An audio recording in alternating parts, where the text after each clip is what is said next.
नमस्कार, मैं हूं निकिता और आप देख रहे हैं सत्यहिंदी.com।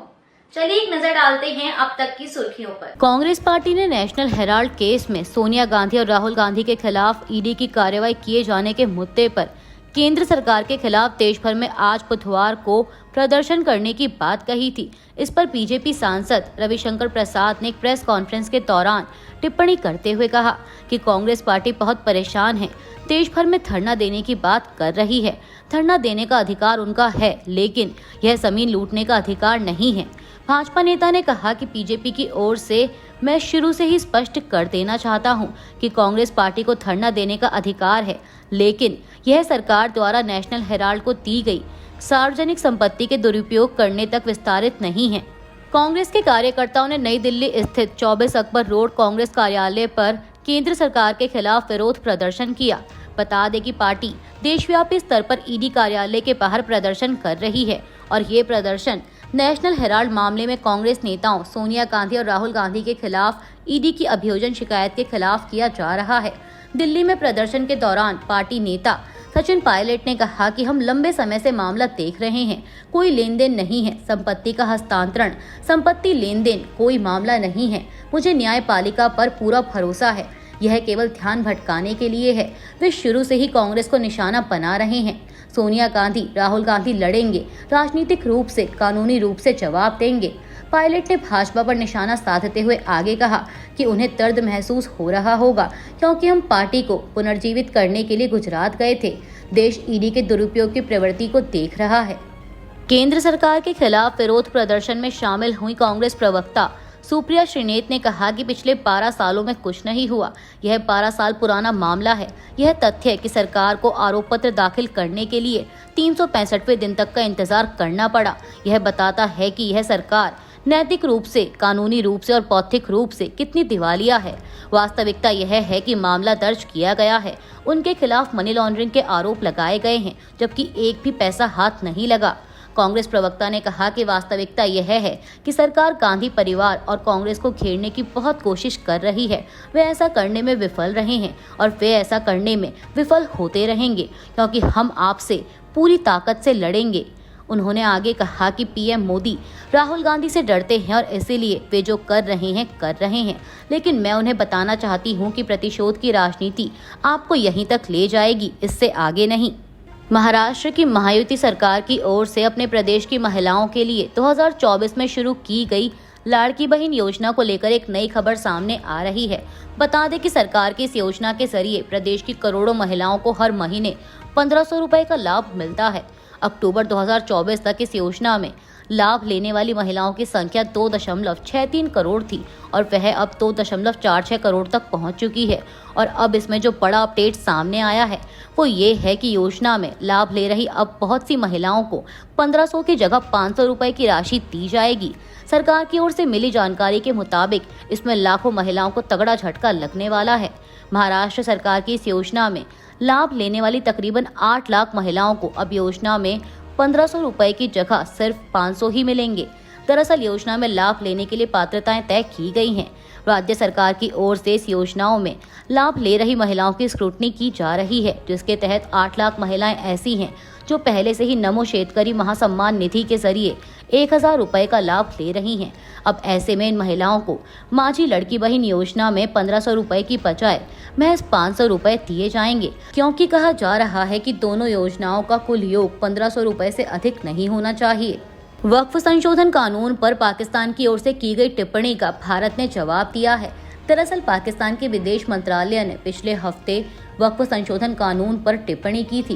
पाकिस्तान की ARY न्यूज वेबसाइट पर प्रकाशित एक रिपोर्ट के मुताबिक प्रवक्ता शफकत अली खान ने कहा था कि भारत का यह कदम अल्पसंख्यकों के अधिकारों को कमजोर करने और मुस्लिमों को उनकी संपत्ति से हटाने के लिए किया गया प्रयास है। अब इसी के जवाब में भारतीय विदेश मंत्रालय की ओर से जारी बयान में कहा गया है कि पाकिस्तान को भारत के आंतरिक मामलों में बोलने का कोई अधिकार नहीं है। विदेश मंत्रालय के प्रवक्ता रणधीर जायसवाल ने मंगलवार को एक बयान में कहा कि भारत की संसद में पारित किए गए वक्फ संशोधन विधेयक पर पाकिस्तान की आधारहीन टिप्पणी को हम पुरजोर ढंग से खारिज करते हैं। उन्होंने कहा कि पाकिस्तान के पास भारत के आंतरिक मामलों पर बोलने का कोई अधिकार नहीं है। पाकिस्तान को दूसरों को उपदेश देने से पहले अल्पसंख्यकों के अधिकारों की रक्षा करने के मामले में खुद के खराब रिकॉर्ड पर नजर डालनी चाहिए। गेंद अब चीन के पाले में है। हमारे साथ डील करने की जरूरत चीन को है, हमें उनके साथ डील करने की आवश्यकता नहीं है। यह बयान अमेरिका के राष्ट्रपति डोनाल्ड ट्रंप का है, जो व्हाइट हाउस की प्रेस सचिव कैरोलिन लेविट ने मंगलवार को प्रेस ब्रीफिंग के दौरान पत्रकारों के सामने पढ़ा। इस बयान में कहा गया है कि चीन जो चाहता है वो हमारे पास है, यानी अमेरिका के उपभोक्ता। प्रेस सचिव लेविट ने कहा कि राष्ट्रपति ने एक बार फिर यह स्पष्ट कर दिया है कि वो चीन के साथ डील करने के लिए तैयार हैं, मगर चीन को अमेरिका के साथ डील करनी होगी। बता दें कि इससे पहले चीन भी कह चुका है कि अमेरिका के साथ बातचीत का दरवाजा खुला हुआ है। अमेरिकी टैरिफ को कम कराने के लिए जापान सरकार के मंत्री रोसाई अकाजावा मंगलवार को वॉशिंगटन रवाना हुए। यह जानकारी जापान के chief cabinet secretary Yoshimasa Hayashi ने पत्रकारों को दी। उन्होंने कहा कि अमेरिकी पक्ष से हम अपील करेंगे कि टैरिफ का एक बार फिर मूल्यांकन किया जाए। हम इस मामले में जल्द से जल्द परिणाम निकालने की कोशिश में जुटे हैं।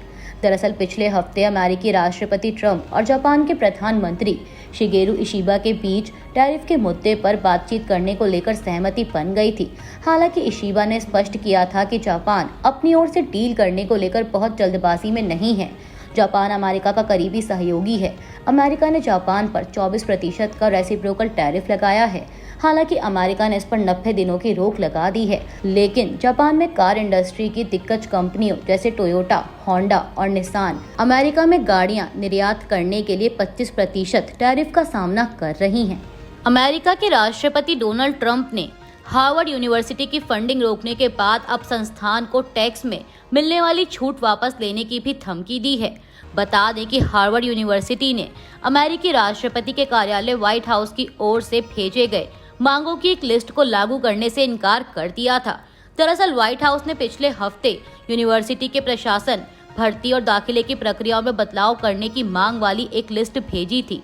व्हाइट हाउस ने कहा था कि यह लिस्ट कैंपस में यहूदी विरोधी भावना से लड़ने के लिए बनाई गई है। वहीं हार्वर्ड यूनिवर्सिटी ने इन मांगों को खारिज करते हुए कहा था कि व्हाइट हाउस उस पर नियंत्रण करने की कोशिश कर रहा है, जिसके बाद ट्रंप प्रशासन ने हार्वर्ड यूनिवर्सिटी को दी जाने वाली 2 अरब अमेरिकी डॉलर की फंडिंग रोक दी। और अब ट्रंप ने अपने ट्रुथ सोशल अकाउंट पर पोस्ट किया है कि हार्वर्ड यूनिवर्सिटी को एक राजनीतिक इकाई के तौर पर टैक्स देना चाहिए। ट्रंप ने लिखा कि शायद हार्वर्ड यूनिवर्सिटी को टैक्स से राहत का दर्जा छोड़ देना चाहिए। वक्फ संशोधन कानून को लेकर देश भर में हो रहे विरोध और समर्थन के बीच आज यानी बुधवार 16 अप्रैल को यह मामला पहली बार सुनवाई के लिए सुप्रीम कोर्ट में लग रहा है। दोपहर 2 बजे मुख्य न्यायाधीश संजीव खन्ना, जस्टिस संजय कुमार और जस्टिस केवी विश्वनाथन की बेंच इस मामले पर सुनवाई करेगी। वक्फ संशोधन कानून को लेकर सुप्रीम कोर्ट में सुनवाई के लिए कुल 72 याचिकाएं लिस्ट की गई हैं। याचिकाकर्ताओं का कहना है कि नया वक्फ कानून संविधान के अनुच्छेद 14-15 समानता, 25 धार्मिक स्वतंत्रता, 26 धार्मिक मामलों की व्यवस्था और 29 अल्पसंख्यक अधिकार जैसे मौलिक अधिकारों के विरुद्ध है। याचिकाकर्ताओं ने कानून में बदलाव को अनुच्छेद 300A यानी संपत्ति के अधिकार के भी खिलाफ बताया है। बता दें कि इन याचिकाकर्ताओं में AIMIM नेता असदुद्दीन ओवैसी, आम आदमी पार्टी विधायक अमानतुल्लाह खान, मौलाना अरशद मदनी, समाजवादी पार्टी सांसद जियाउर रहमान बर्क, TMC सांसद महुआ मोइत्रा, कांग्रेस सांसद मोहम्मद जावेद और RJD सांसद मनोज झा भी शामिल हैं। इनके अलावा कांग्रेस, TMC, DMK और CPI जैसी राजनीतिक पार्टियों के दूसरे नेताओं ने भी याचिकाएं दायर कर रखी हैं। All India Muslim personal law board ने भी इस मामले में याचिका दाखिल की है। सभी याचिकाओं में मुख्य रूप से यही कहा गया है कि यह मुसलमानों के साथ भेदभाव करने वाला कानून है। वक्फ एक धार्मिक संस्था है, उसके कामकाज में सरकारी दखल गलत है। जांच एजेंसी ED ने नेशनल हेराल्ड मामले से जुड़े मनी लॉन्ड्रिंग के केस में कांग्रेस नेता सोनिया गांधी और राहुल गांधी के खिलाफ आरोप पत्र दाखिल किया है। इस पर प्रतिक्रिया देते हुए कांग्रेस ने इसे प्रधानमंत्री नरेंद्र मोदी और गृह मंत्री अमित शाह की राजनीतिक बदले की कार्रवाई करार दिया है। कांग्रेस नेता जयराम रमेश ने एक्स पर एक पोस्ट में लिखा कि नेशनल हेराल्ड की संपत्ति जब्त करना कानून के शासन के नाम पर राज्य प्रायोजित अपराध है। उन्होंने लिखा कि श्रीमती सोनिया गांधी, राहुल गांधी और कुछ अन्य लोगों के खिलाफ आरोप पत्र दाखिल करना प्रधानमंत्री और गृह मंत्री की ओर से बदले की राजनीति और धमकी के अलावा कुछ नहीं है। जयराम रमेश ने कहा कि कांग्रेस और उसका नेतृत्व चुप नहीं रहेगा, सत्यमेव जयते। पीटीआई की एक रिपोर्ट के मुताबिक ईडी के आरोप पत्र में सोनिया और राहुल को एजेएल यंग इंडियन की 5,000 करोड़ रुपए की संपत्ति का लाभकारी मालिक पाया गया है। आरोप पत्र के अनुसार कांग्रेस नेताओं ने अपनी सार्वजनिक कंपनी एजेएल की 2,000 करोड़ रुपए की संपत्ति हड़पने के लिए आपराधिक साजिश रची थी। इसके लिए उन्होंने 99% शेयर महज 50 लाख रुपए में अपनी निजी कंपनी यंग इंडियन को हस्तांतरित कर दिए, जिसमें सोनिया गांधी और राहुल गांधी बहुसंख्यक शेयर धारक हैं। पूर्व कांग्रेस अध्यक्ष सोनिया गांधी को आरोपी नंबर 1 बनाया गया है, जबकि उनके बेटे और लोकसभा में विपक्ष के नेता राहुल गांधी को संघीय जांच एजेंसी ने विशेष न्यायाधीश विशाल गोगले की अदालत में धन शोधन निवारण अधिनियम की विभिन्न धाराओं के तहत दर्ज अभियोजन शिकायत में आरोपी नंबर 2 बनाया है। 9 अप्रैल को दायर ईडी के आरोप पत्र में नामित अन्य आरोपी कांग्रेस पार्टी के सहयोगी सुमन दुबे और सैम पित्रोदा, 2 कंपनियां यंग इंडियन और डोटेक्स मर्चेंडाइज प्राइवेट लिमिटेड के सुनील भंडारी हैं। हमास ने इसराइल का वो प्रस्ताव ठुकरा दिया है जिसमें गजा में 6 हफ्ते का युद्ध विराम लागू करने के बदले सशस्त्र समूह से हथियार छोड़ने को कहा गया था। यह जानकारी एक वरिष्ठ फिलिस्तीनी अधिकारी द्वारा दी गई। उन्होंने बताया कि इसराइल की योजना में युद्ध समाप्त करने को लेकर कोई प्रतिबद्धता नहीं दिखाई गई थी। हमास की प्रमुख मांगों को भी इसमें शामिल नहीं किया गया था, जबकि इसके बदले हमास की कैद में मौजूद आधे बंधकों को रिहा करने को कहा गया था। मीडिया रिपोर्ट्स के मुताबिक यह प्रस्ताव ऐसे समय में आया है जब गजा में इसराइल की सैन्य कार्रवाई जारी है और हाल ही में गजा के खान यूनिस में एक फील्ड अस्पताल पर हवाई हमला हुआ था। इसमें एक सुरक्षा गार्ड मारा गया, जबकि 9 अन्य लोग घायल हो गए थे। वहीं इस्राएली सेना ने कहा था कि इसमें हमास का एक लीडर मारा गया। अभी के लिए बस इतना ही। बाकी की खबरों के लिए बने रहिए सत्यहिंदी.com के साथ।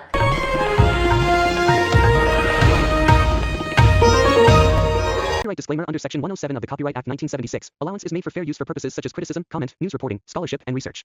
Fair use is a use permitted by copyright statute that might otherwise be infringing.